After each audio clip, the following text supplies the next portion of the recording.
Recently conduct किए गए एक सर्वे में यह पता चला था कि 74.3% ऑफ इंडियंस इंडिया छोड़कर अब्रॉड शिफ्ट होने की सोचते हैं और उनमें से कई सारे प्रेफर करते हैं अमेरिका एज देयर फेवरेट। लेकिन आखिर ऐसा क्यों? क्या अमेरिका की करेंसी दुनिया में सबसे स्ट्रॉन्ग है? बल्कि वो तो कुवैती दिनार है। क्या इस देश की एवरेज सैलरी सबसे ज्यादा है? बिल्कुल नहीं, क्योंकि उसमें तो स्विट्जरलैंड टॉप पे आता है। अब यहाँ पर एंटर करना भी आसान नहीं है, बल्कि यूएस वीजा का डिनायल रेट तो किसी और देश के मुकाबले काफी ज्यादा है। ईज ऑफ डूइंग बिजनेस में न्यूजीलैंड ऊपर है, इनोवेशन में स्विट्जरलैंड टॉप पर है और ऐसे ही हर रैंक में आपको कोई और देश ही टॉप पर दिखेगा। पर फिर भी ज्यादातर लोग दुनिया के सभी देशों को छोड़कर स्पेसिफिकली यूएसए जाने का ही क्यों प्लान करते हैं? वेल, इसका पूरा खेल है इमेज। अमेरिका ने अपनी इमेज को इस तरह से दुनिया के सामने बना के रखा है जैसे कि वो एक परफेक्ट कंट्री है और जन्नत के समान है। लेकिन क्या अमेरिका वाकई में कोई जन्नत है? और उससे भी बड़ी बात, क्या भारत छोड़ के अमेरिका जाना वाकई में वर्थ इट है या नहीं? वेल, आज के इस वीडियो में हम इसी के ऊपर बात करने वाले हैं। तो हेलो गाइस, मैं हूं कौशिक और चलिए शुरू करते हैं एक और नए एपिसोड को। Trump, Biden, Obama, Clinton, Bush, आप किसी के भी स्पीच को उठा के देख लीजिए, ये सब बात करते हैं अमेरिकन ड्रीम अचीव करने की। पर आखिर ये अमेरिकन ड्रीम होता क्या है? तो देखो, जिस तरह से हमारे भारत में सबका साथ, सबका विकास, सबका विश्वास आज की डेट में एक पॉलिटिकल आइडियोलॉजी बन गया है, उसी तरह अमेरिकन ड्रीम भी वहां के लोगों के लिए एक पॉलिटिकल आइडियोलॉजी है जो स्टेट करती है कि अमेरिका के हर एक सिटीजन को इक्वल अपॉर्चुनिटी मिले अपनी जिंदगी में सक्सेस और शोहरत हासिल करने की। सभी को सांस लेने के लिए साफ हवा, घर चलाने के लिए रोजगार और उनकी बेसिक एमिनिटीज मिले। दोस्तों, यही है American dream. But is it being accomplished? Well, absolutely not. बल्कि अमेरिकन सोसाइटी इस समय डूबने के एक ऐसे वर्ज पर खड़ी है ना, जिसे पूरा वेस्ट छिपाने में लगा हुआ है। क्या आपने कभी ये सोचा है कि कभी भी जब आपको न्यूयॉर्क या फिर बड़े बड़े अमेरिकन शहर जैसे लॉस एंजलिस की फुटेजेस दिखाई जाती है तो उनकी बिल्डिंग्स का हमेशा ऊपरी भाग ही क्यों दिखाया जाता है, या उनके केवल सड़कों को ही क्यों दिखाया जाता है? कभी बिल्डिंग्स के नीचे का हिस्सा क्यों नहीं दिखाया जाता? वेल, इसीलिए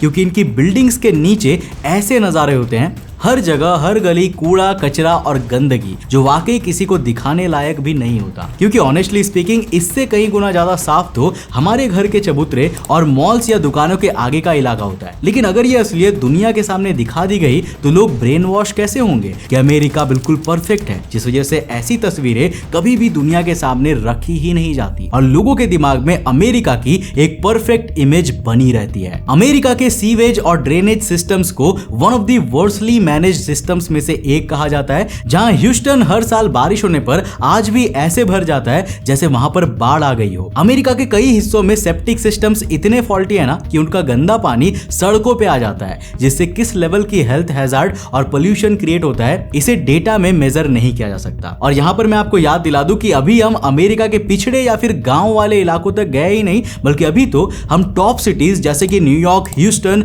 और ऐसे शहरों पे ही है। अब जरा सोच के देखो कि पिछड़े इलाकों का हाल क्या ही होगा। इसके अलावा ऐसे और भी पोल्यूशन के क्राइटेरिया है जिसमें अमेरिका के बहुत बुरे हालात है। लाइक अभी भी अमेरिका में 5 में से 2 लोग unhealthy levels of air pollution के बीच रहते हैं और बढ़ते समय के साथ साथ ये कंडीशन और बुरी हो रही है। सो लेट्स बी ऑनेस्ट, आप अगर क्लीनलीनेस की वजह से अमेरिका जा रहे हो ना, तो या तो आपको धोखे में रखा गया है या आप जानबूझ के अपने आप को धोखा दे रहे हो। फिर आते हैं एक और ग्रुप ऑफ पीपल जो ये कहते हैं कि अमेरिका के कानून ज्यादा जेंडर नेचुरल है और अमेरिका इंडिया से काफी ज्यादा सेफ है। तो हमने फिर इसके बारे में थोड़ा ढूंढना शुरू किया और रिसर्च में हमें कुछ ऐसे वियर्ड अमेरिकन लॉज मिले कि अगर वही सेम चीजें किसी दूसरी कंट्री में हो रही होती तो ये सिविल राइट्स वाले अपना ज्ञान देने चले आते। देखो, अमेरिका में एक लॉ है कि संडे के दिन अनमैरिड औरतें फ्लोरिडा में पैराशूटिंग नहीं कर सकती। यहां तक कि अगर कोई औरत वेरमोंट में रहती है और उसकी शादी हो चुकी है तो उसको नकली दांत लगवाने के लिए भी अपने पति से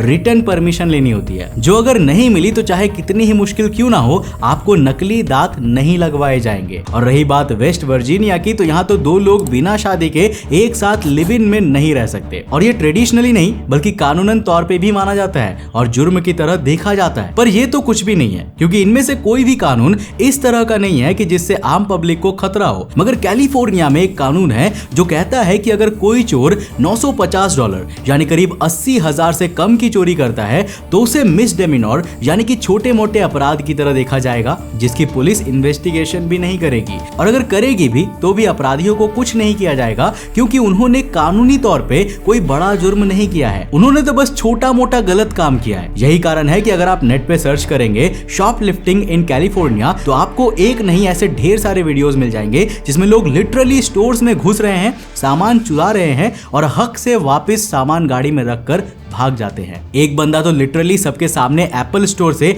आईफोन चुरा कर भाग रहा था और कोई भी कुछ नहीं कर पाया। And you might be wondering कि ये सब देखते हुए भी कोई इन लोगों को आखिर रोक क्यों नहीं रहा। अगर यही सेम केस भारत में होता तो मालिक से पहले 4-5 लोग अपनी भड़ास निकाल चुके होते। वेल यहाँ पर मैं साफ कर दूं कि ये भारत नहीं है, तभी तो ऐसा हो रहा है क्योंकि अमेरिका में $950 की चोरी कोई क्रिमिनल एक्टिविटी ना हो, लेकिन अगर कोई सिटीजन किसी व्यक्ति की छानबीन करे या फिर उसे इवन अपने स्टोर में रोक भी लेना जब तक कि पुलिस नहीं आ जाती, तो इस चीज को भी एक अपराध की श्रेणी में डाला जाता है। और ये भी छोड़ो, अगर आप किसी को अमेरिका में टच भी कर देते हो ना तो वो बंदा आप पर असॉल्ट का केस लगा सकता है और आपसे मनचाहा कंपनसेशन मांग सकता है, जो कोर्ट उसे दिलवाएगी भी। क्यों? क्योंकि ये भारत नहीं है जहां आपकी परिस्थिति समझी जाए या आपकी इस बहादुरी का सम्मान किया जाए, बल्कि एक ऑनगोइंग गलत काम को रोकने के लिए किए गए आपके प्रयास को एक असॉल्ट की तरह देखा जाएगा और आपको असॉल्टर माना जाएगा। अब खुदा ना खास्ता अगर वो कोई लड़की निकल गई तब तो आपको भगवान भी नहीं बचा सकता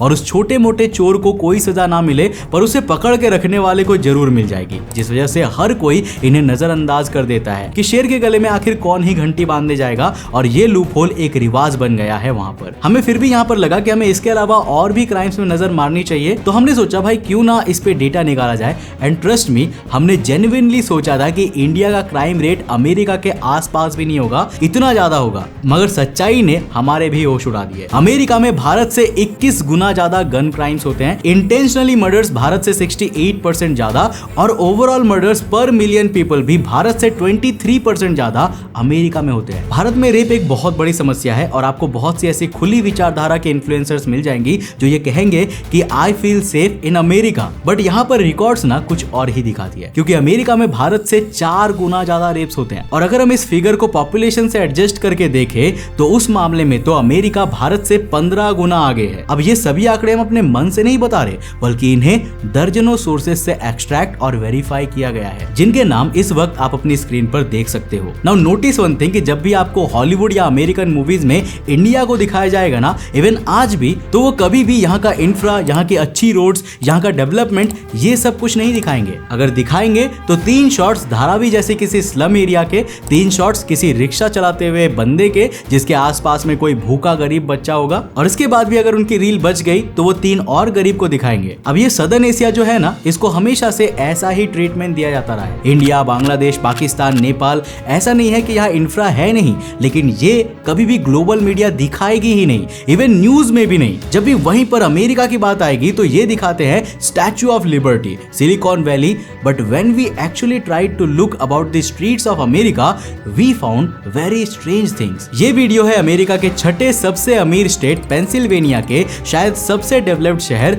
फिलाडेल्फिया की। और ये जो लोग आपको सर नीचे करके ज़ॉम्बी की तरह दिख रहे हैं, ये एक्चुअल में किसी बीमारी से ग्रसित या किसी तरह से ज़ॉम्बी नहीं है, बल्कि ये है अमेरिका के पोश एरियाज में रहने वाले वो होमलेस लोग जिनके पास जब पैसे आते हैं तो वो खाने की जगह बस नशे में डूब जाना पसंद करते हैं। डेली मेल की एक रिपोर्टर जब लॉस एंजलिस की गलियों पे गई तो उन्होंने देखा कि लोग अपनी बेटियों को, अपने ऑर्गन्स को, इवन अपने पूरे शरीर को बेचने के लिए तैयार है एक नशीले डोज के लिए। And that is not even the scariest part. और दोस्तों स्कैरिएस्ट पार्ट तो ये है कि नेशनल इंस्टीट्यूट ऑफ हेल्थ, जिसे आप अमेरिका की सबसे बड़ी हेल्थ ऑर्गेनाइजेशन भी मान सकते हैं, उसने मई 2018 में ये रिपोर्ट किया था कि इंडियन अमेरिकन यूथ में लाइफ टाइम और लास्ट 30 डेज का इंटॉक्सिकेशन और उसके सीवियर साइड इफेक्ट्स किसी और पार्ट ऑफ पॉपुलेशन से सिग्निफिकेंटली ज्यादा पाया गया था। तो अपने आप से यहाँ पर एक बार जरूर पूछना कि क्या आप जिस कल्पना के साथ अमेरिका परमानेंटली शिफ्ट होने की सोच रहे हैं, क्या आपकी फ्यूचर जनरेशन के रिस्कियर और अनसेफर फ्यूचर के लिहाज से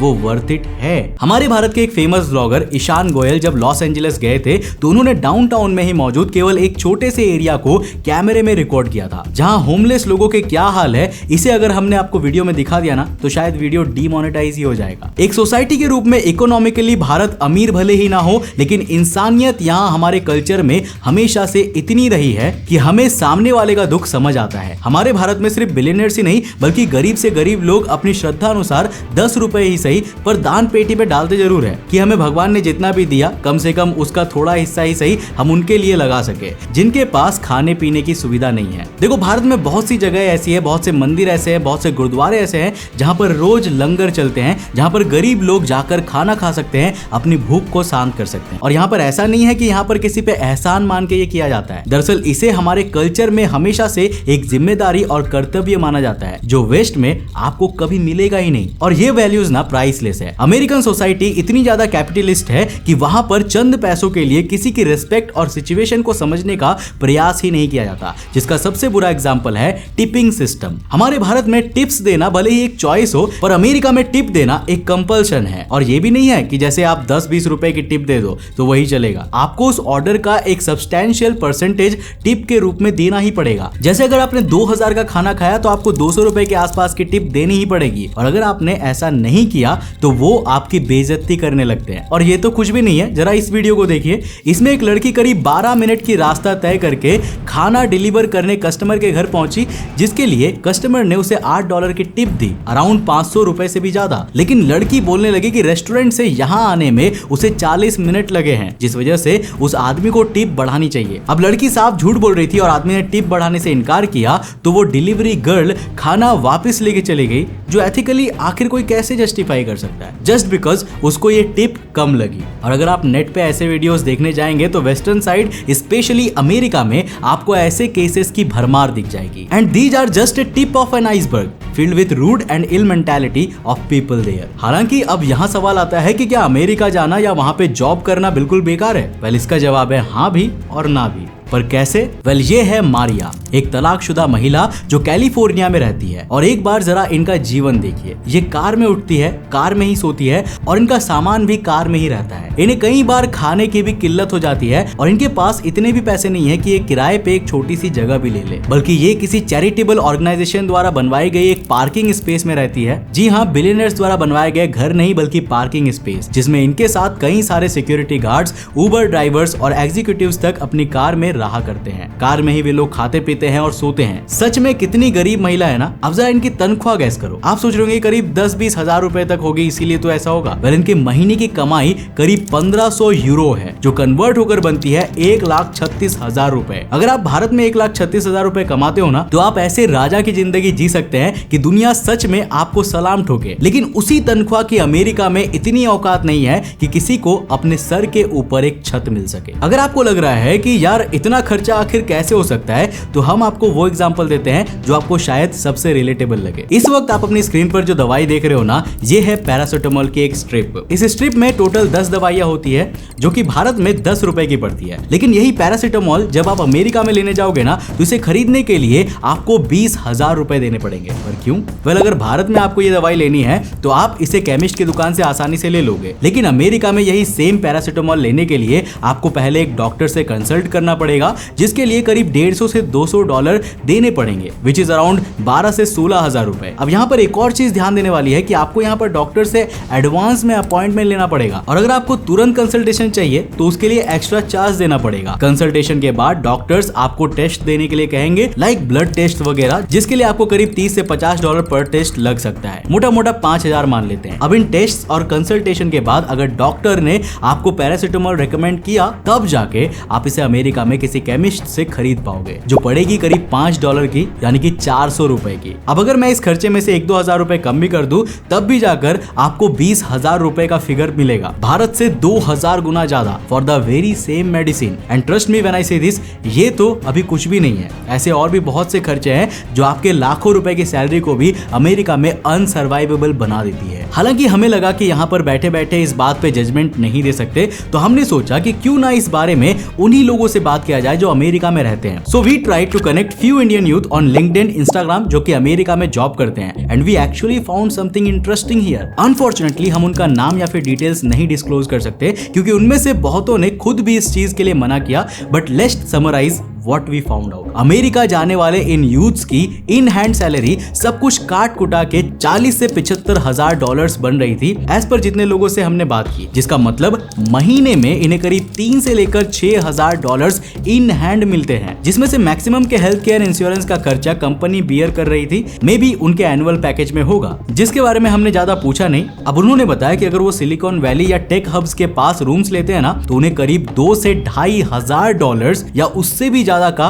मंथली रेंट पे करना पड़ता है। लेकिन अगर वो इसकी जगह मेन सिटी से थोड़ा दूर आउटस्कर्ट्स पे जाए तो उन्हें उससे ज्यादा स्पेसी जगह करीब 2000 डॉलर में मिल जाती है, जिसमें वो 2 से 3 लोग शेयर कर लेते हैं, यानी कि मोटा मोटा 1000 डॉलर का रेंट एक बंदे पे पड़ेगा। Most of them told us कि चूंकि वो बॉर्न एंड रेज्ड इंडियन के हैं, इसलिए वो बहुत ही अच्छे से जानते हैं कि how to save on even smallest of things, जिस वजह से सारे खर्चे मिला के वो हर महीने घर पे 500 से 2000 डॉलर्स भेजा करते हैं, जो भले ही अमेरिकन इकोनॉमी के हिसाब से कुछ ना हो, पर भारत में हर महीने 40,000 से 2 लाख तक के फिगर तक पहुंच जाने वाला नंबर बन जाता है, जिसमें आराम से 4-5 लोगों का परिवार चल जाए। हमने उनसे पूछा कि आगे का क्या प्लान है, देन सरप्राइजिंगली 19 में से 13 लोगों ने जवाब दिया कि वो कुछ साल डॉलर्स में इसीलिए अर्न कर रहे हैं ताकि इंडिया में उनके पास एक अच्छी सेविंग हो जाए, जिसके बाद वो लोग वापस से भारत आकर अपने पेरेंट्स को सपोर्ट करने की और वहीं पे करियर रिज्यूम करने की प्लान कर रहे हैं। अब ये हमें एक अनएक्सपेक्टेड पॉजिटिव साइन दिखा इंडियन ड्रीम को फुलफिल करने का।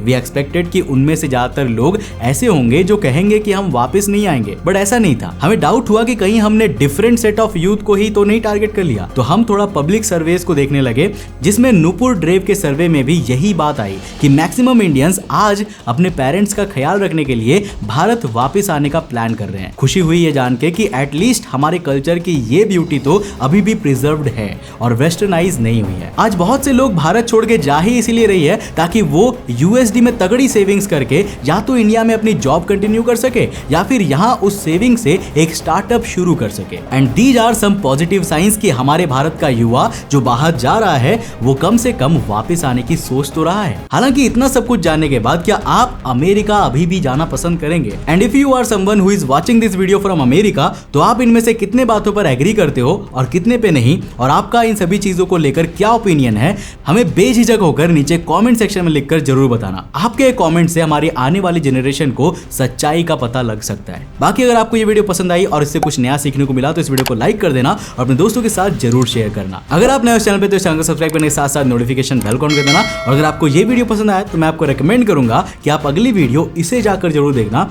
जिसमें हमने बात किया है कि आखिर डेटिंग एप्स में मेल्स को रिस्पांस मिलना इतना ज्यादा मुश्किल क्यों है। आखिर वो क्या कारण है जिस कारण से मेल्स डेटिंग एप्स में पैसे खर्च करने के बावजूद भी जल्दी उन्हें मैच नहीं मिल पाता, जबकि वो कितने भी गुड लुकिंग क्यों ना हो। वेल, इस पूरी कहानी को जानने के लिए इस वीडियो को जाकर देखो, यहाँ पर टैप करके, बहुत इंटरेस्टिंग वीडियो है। मैं मिलता हूं आपको नेक्स्ट एपिसोड के साथ, तब तक के लिए बाय, जय हिंद।